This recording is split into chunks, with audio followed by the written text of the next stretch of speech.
Hi, I'm Peter Ryan. Welcome to this week's episode of the CX Files. Now, consumer behavior has evolved significantly over the past 20 years. And to stay relevant, the contact center has to transform in order to maintain end-user loyalty.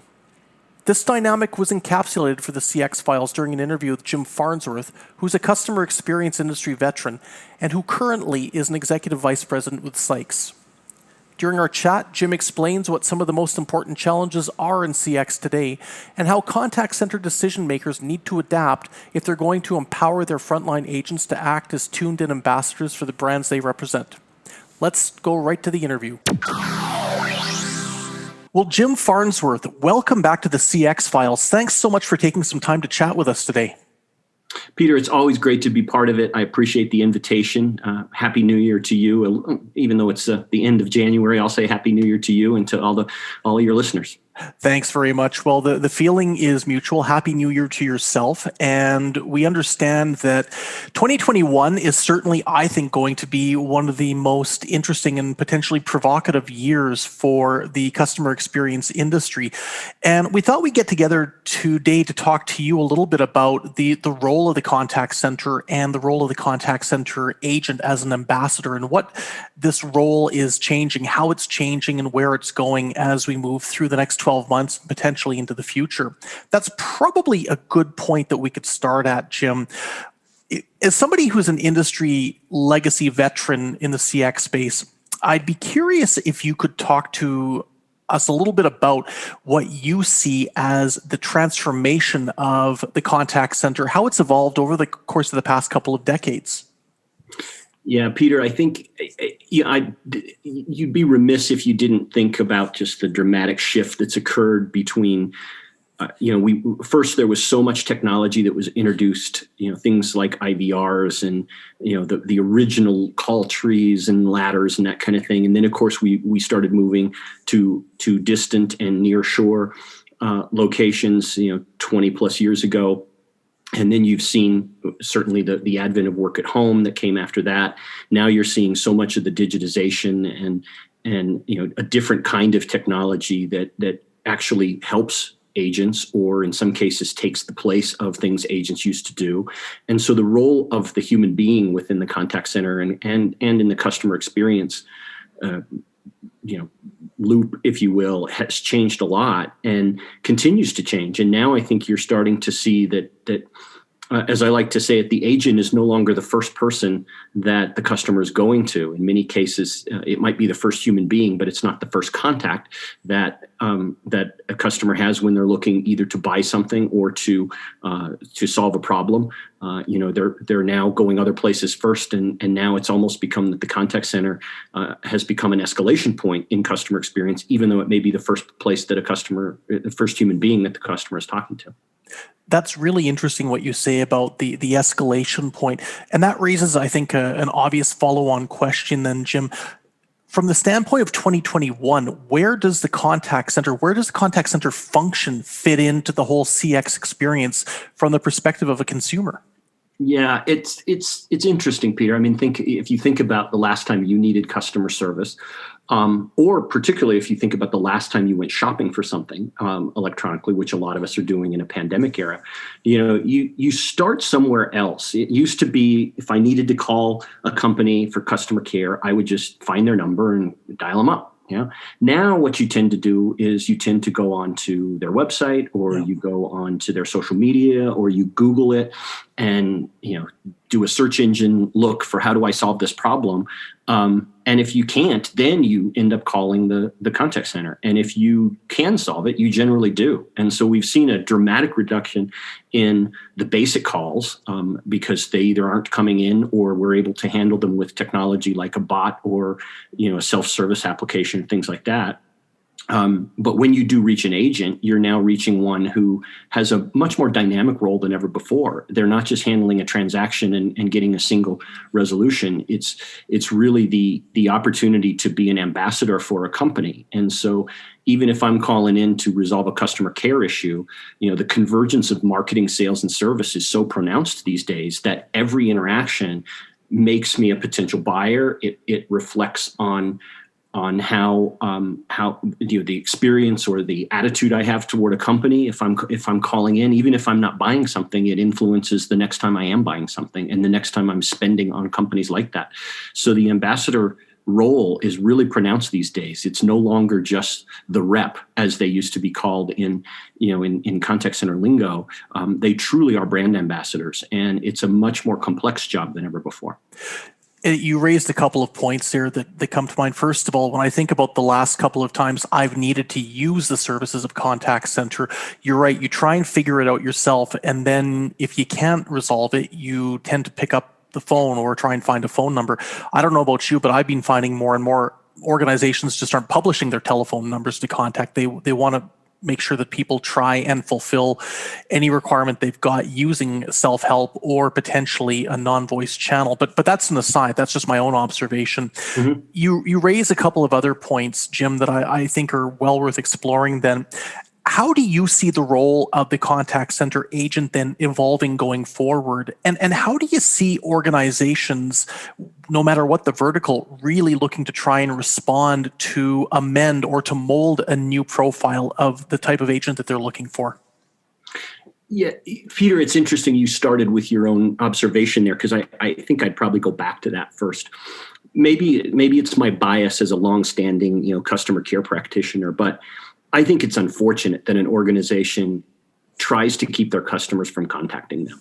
Mm-hmm. The human nature is I'll solve the problem myself if I can.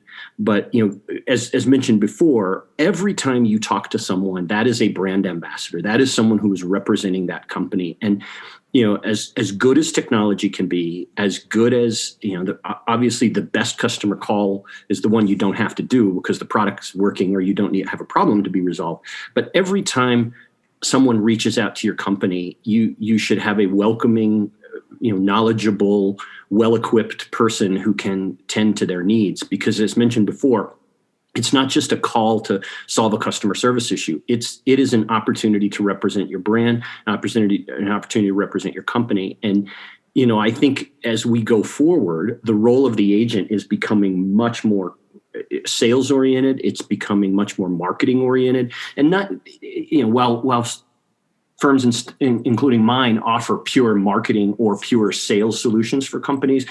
Even when we're talking customer care, you are marketing your product, and you are potentially setting up an opportunity for a sale, whether it's directly through cross-sell, upsell, or whether it's the next time the customer needs something. They'll think of you and think of your products. And so to me, it is unfortunate that we're seeing so many companies try and keep you away from the customer care organization. I get it because of the cost associated with it, but I think they're missing a chance there. And what I'm finding as a practitioner is that the role of that agent is changing dramatically to be much more sales oriented, much more resolution oriented than transaction oriented. And so, gone are the days when you could grab super low wage workers and just have them move transactions from one place to the other. Whether you're doing your work domestically, near shore, offshore, anywhere in the world, we're finding that, the person representing the brand has to be much more talented, has to be much broader than either sales or service. And they have to be much more attuned to a more complex call type. And, again, that's an opportunity to do more for your company than just resolve a single issue. It truly can set the mark for what your image is in the overall marketplace. I think you're right. The net gain by being able to achieve what you've described in terms of being a brand ambassador that's got a good marketing and sales focus, while at the same time being able to solve problems, is just fantastic. But let's be frank here, Jim. It also puts some pressure on the recruiting end of the spectrum within a contact center operation, because it's a very different profile that you'd be looking for, trying to find this ideal type of brand ambassador with that sales and marketing savvy relative to the type of profile that perhaps an organization would have been searching for even a few years ago. So how do you see this playing out in terms of looking through perhaps the ecosystem of an organization right down to the elements when it comes to searching for the ideal profile? How is that profile being amended? And in your view, are the human resources recruiting departments responding in kind by going out and searching for this optimal agent? How they're responding, or how it's rippling across the ecosystem is a good point, Peter. I think the other aspect that we've seen in our business is customer care has become a team sport, and it is a team sport between the agent and technology. We've talked about there are certain places where technology can solve 100% of a customer's need. Password reset, something simple, that kind of thing, but as the job becomes more complex for an agent, there are technological resources that I know we deploy on behalf of our clients and they deploy in some cases without us, where really you see technology help an agent in many ways, whether it's guided assistance that using artificial intelligence to do things like help a chat agent by offering suggestions as it listens to the chat at the same time that the agent and the customer are having a chat, and can help an agent think faster, respond faster, offer suggestions, things like that. We have cobots that do that within the contact, the voice contact center ecosystem, in which a cobot will help either use its artificial intelligence and speech to text to help an agent be more efficient and effective. Knowledge bots, for example, that we deploy, where agents have the opportunity to have a bot that works very quickly in bringing information and answering questions that the agent used to have to put the customer on hold for. So at first, yes, the agent's role is getting more complex, but when you can team them with technology and some of the amazing things that are out there that we bring to the customer experience transaction, it's a good start. In terms of our human resources finding the people, they are more difficult to find. They are becoming more expensive, which I think is particularly pronounced in large industrial economies. So, in Western Europe, in North America, domestic onshore resources are becoming more expensive as everything from minimum wage requirements continue to go up, which is where you're going to see that dramatically increase in the next 2 to 3 years in the United States, based on decisions that have already been made by federal, state, and local governments. But also, I think they're becoming more expensive because we're now asking for a different talent set than we needed before. So they are harder to find. They are out there. But one of the things I think we're starting to see is, we went through this period, going back in your historical question, we went through this period where, frankly, so much went offshore because the people offshore want those jobs at a much higher percentage of the overall workforce than they do in the larger industrial economies. And part of that was because contact center jobs were seen as menial, transactional, don't have a lot of value, which I disagree with, but that's sort of the perception out there. And now you're seeing, as they become more outcome-based, as they become more of an opportunity to be an ambassador instead of just a transaction turner, you are seeing more people interested in it. And as technology helps, and as the economics of the labor market continue to support that, I think we will find that while it's always a struggle to get labor at huge numbers that are sometimes needed for ramp ups and things, they're out there and they can be obtained. And so the last point is we also need to continue to strengthen them, again, using technology as a partner to put things like automatic, quick learning, quick coaching applications. You may have seen my LinkedIn that I wrote a couple of weeks ago about, a partnership between my firm and Amplify, where we've got micro coaching in front of an agent that can augment the face-to-face coaching they get from a team leader. And those are all things that make the job more valuable, and they make the ability to develop talent a critical part of what we do, as in addition to just finding it in the first place. So I wanted to dive a little bit further into this technology discussion because I think it's very, very apropos to what we're talking about. And you've made some very good points. Jim, going back to your days as an advisor in the CX space, which really wasn't that long ago, if you were putting that hat back on hypothetically, what would you be counseling to CX technologists in terms of the different solutions they should be prioritizing to make sure that their contact centers and that the agents within the contact centers are as relevant for today's consumers as possible? I think the first would be understand what you want to measure rather than just measuring everything. So, for example, my firm has an agent portal that I think is just absolutely outstanding. And it's outstanding in so many ways because it connects the agent to all the things that the employee needs. It connects them to what the customer needs. It connects them to the client, who of course we represent. But most importantly, it allows us to measure so many things. It's like an IoT device, if you will, and it's almost akin to the sensors that a power grid would put out throughout their, or an electric company would put out throughout their power grid, where you can see at any point is this part of the grid being overtaxed at the moment, and another one's being undertaxed, so therefore you can balance the load and not burn out parts of your ecosystem. I mean, it's like that, but it's so powerful in terms of what we measure that we almost have so much to measure. We have to be intelligent about what we prioritize. And so as you bring technology to assist your customer care function, whether it's something like that, whether it's machine intelligence that can kind of support a customer side by side with a representative, whether it's things that can be self-service oriented, so a customer can do things on their own. All of those are, they've got to pick pick your poison, I guess is what I'm saying, because there's so much to choose from that we run the risk of going back to those days, 20 years ago, where there were so many things like IVRs and voice response prompts and all of that we over automated. Mm-hmm. And again, you make the experience a frustrating one instead of a meaningful one. And so today, I think companies have to choose very carefully what they want that experience to be, how they want technology to be part of it, and then most importantly, how technology can help enhance the capabilities, the skills, the knowledge, and the overall quality of the representative talking to a customer. And that whole idea about empowering the representative, I think, is important because knowledge is key in any CX situation. I think we can all agree on that.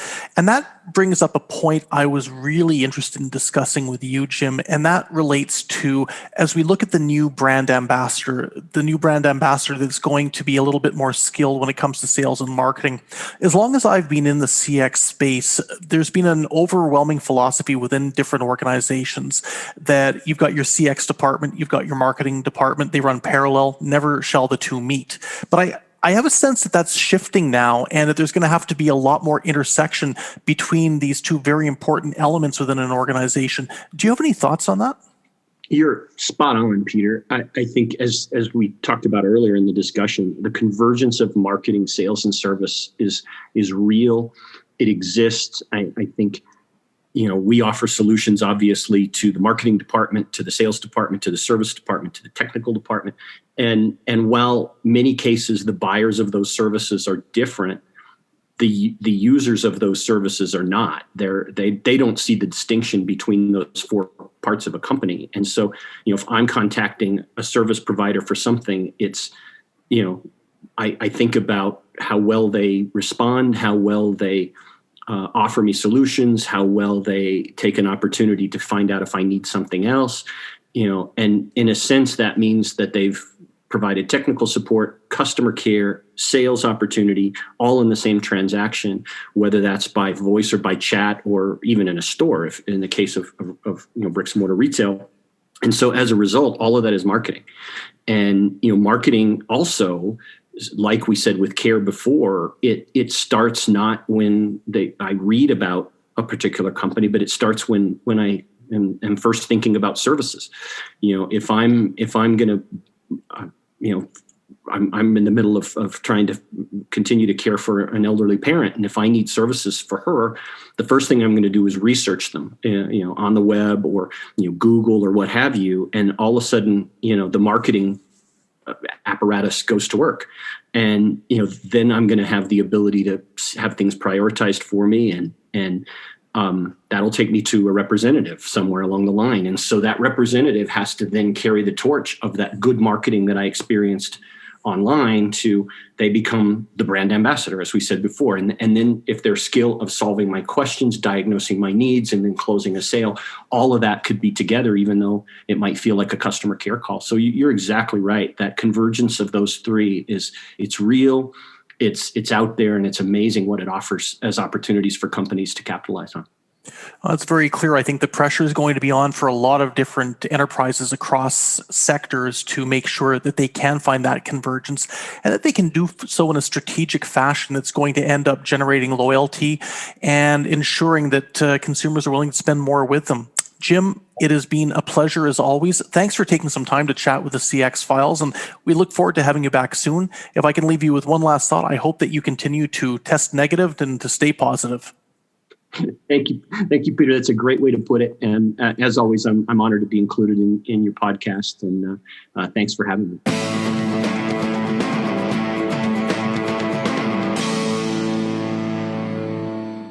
Thanks for downloading the CX Files podcast. If you have a moment, please give us a star rating or review on your favorite podcast provider, because this really helps other people to find the podcast. If you have any suggestions for future guests, or ideas, people, or topics, then please just find myself, Mark Hillary, or Peter Ryan on LinkedIn and send a suggestion.